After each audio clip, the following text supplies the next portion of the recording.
पहला नंबर सवाल, एक दुकानदार रेडियो के अंकित मूल्य पर 20% की प्रारंभिक छूट के बाद वाले मूल्य पर 12% की अतिरिक्त छूट देता है।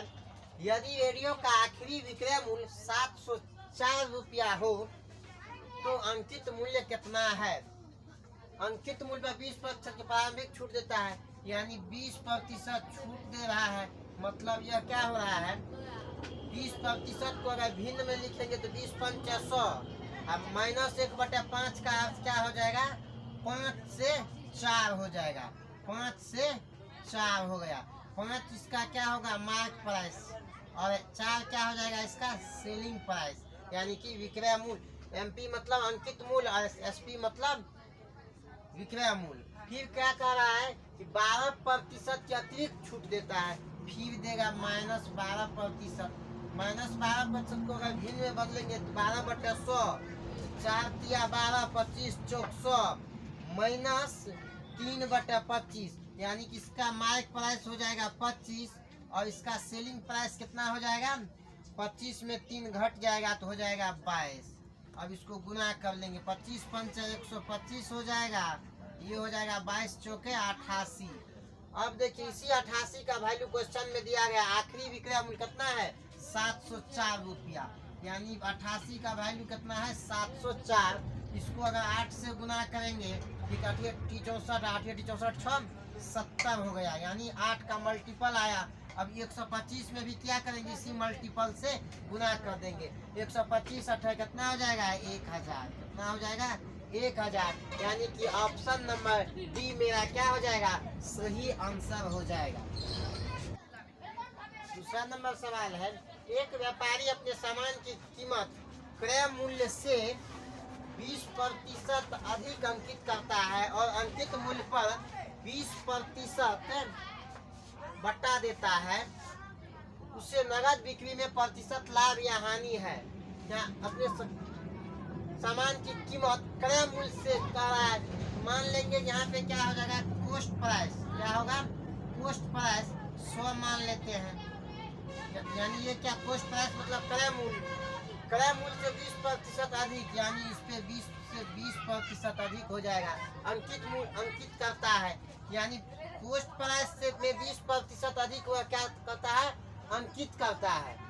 अंकित मूल्य, फिर इसका मार्क प्राइस कितना हो जाएगा, अगर 100 में 20% जोड़ेंगे तो कितना हो जाएगा, 120।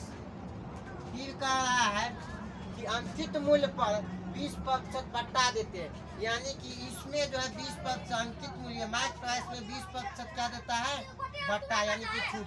-20% कहने का मतलब 20 को भिन्न में बदलेंगे तो 20 पंच 100, -1/5 कहने का मतलब 5 में से 1 को घटाएंगे, 4/5, तो 120 में को गुना करेंगे 4/5 से, ये क्या होगा, 24 पंच 120, 24 चौक 96, ये क्या हो जाएगा, 96।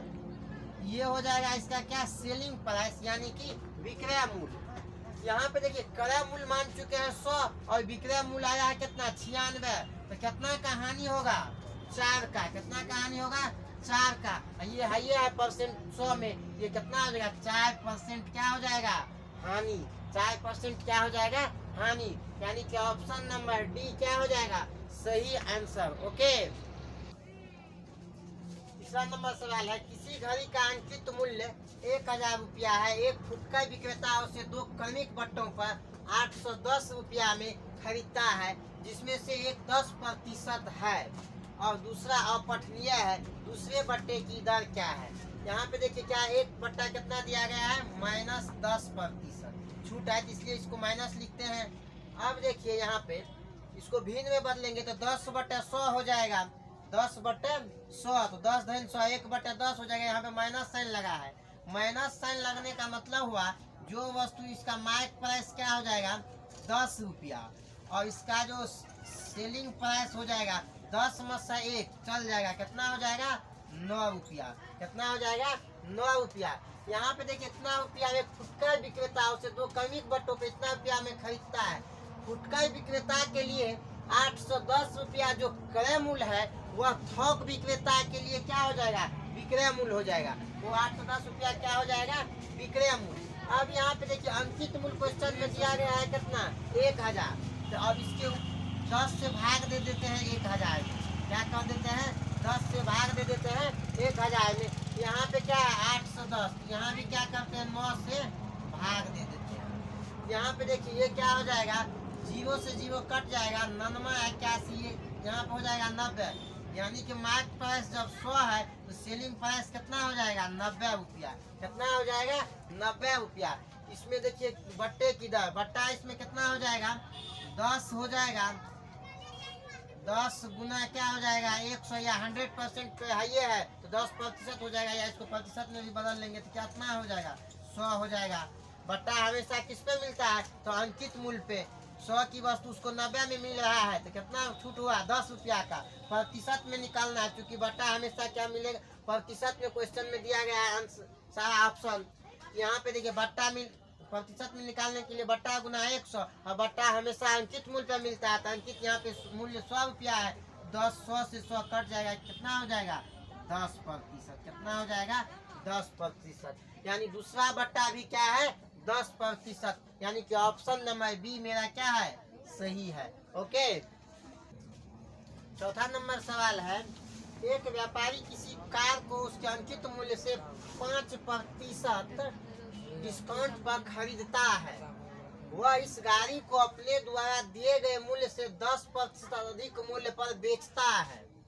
ज्ञात कीजिए कि कार के अंकित मूल्य पर उसने कितना लाभ प्राप्त किया है।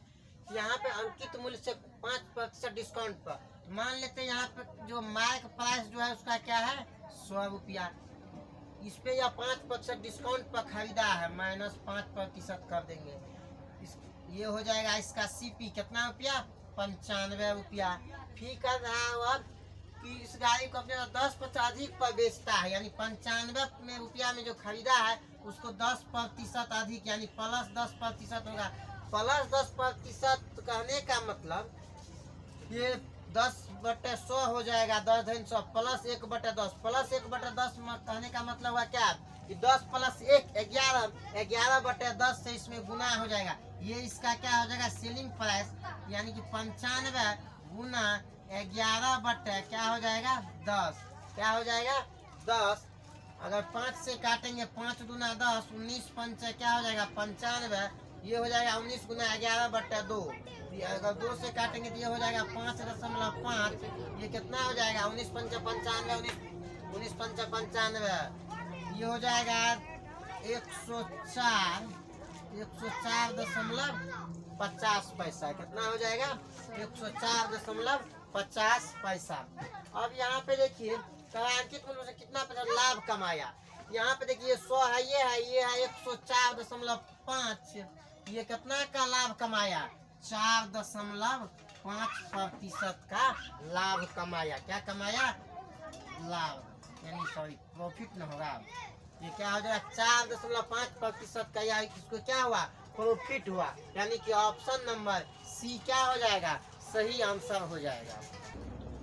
5वां नंबर सवाल है एक घड़ी विक्रेता अंकित मूल्य पर 5% बट्टा देता है। यदि वह 7% बट्टा दे तो पहले से उसे 15 रुपया कम लाभ होता। घड़ी का अंकित मूल्य कितना है। यहाँ पे मान लेते हैं कि मार्क प्राइस इसका कितना है 100 रुपया। इस पे यह क्या 5% का बट्टा देता है, यानी तब इसका सेलिंग प्राइस क्या हो जाएगा 100 में 5% देता है तो ये हो जाएगा 95। क्या हो जाएगा 95। फिर कह रहा है यदि वह 7% बट्टा दे, फिर दूसरा विक्रय मूल्य इसको मान लेते हैं SP1, फिर इसको मान लेंगे क्या SP2। क्या मान लेंगे SP2। इस पे अगर 7% यह क्या देता है बट्टा देता है, यानी कि 100 की वस्तु इसको कितना में मिलता है 93 में। कितना में 93 में। यहाँ पे देखो ये कम कितना का हुआ, कम हुआ इसमें कितना का कम हो गया इसमें 2 का। ऐसी 2 का वैल्यू दिया गया है क्या कितना रुपया 15 रुपया। कितना रुपया दिया गया है 15 रुपया। अगर इसमें अगर 2 का वैल्यू दिया गया है 15 तो 100 का वैल्यू कितना होगा। अंकित मूल्य पूछ रहा है तो 100 का वैल्यू हमसे कितना, अगर 2 का वैल्यू 15 तो 1 का वैल्यू 15/2, 100 का वैल्यू कितना हो जाएगा ये हो जाएगा 15/2 गुना क्या हो जाएगा 100, 50 गुना क्या हो जाएगा 100, 15×5 = 75, ये कितना हो जाएगा 750 रुपया। कितना हो जाएगा 750 रुपया। 750 रुपया कोई ऑप्शन नहीं है, इसका मतलब मेरा आंसर जो होगा वो ऑप्शन नंबर डी हो जाएगा, नन। ओके।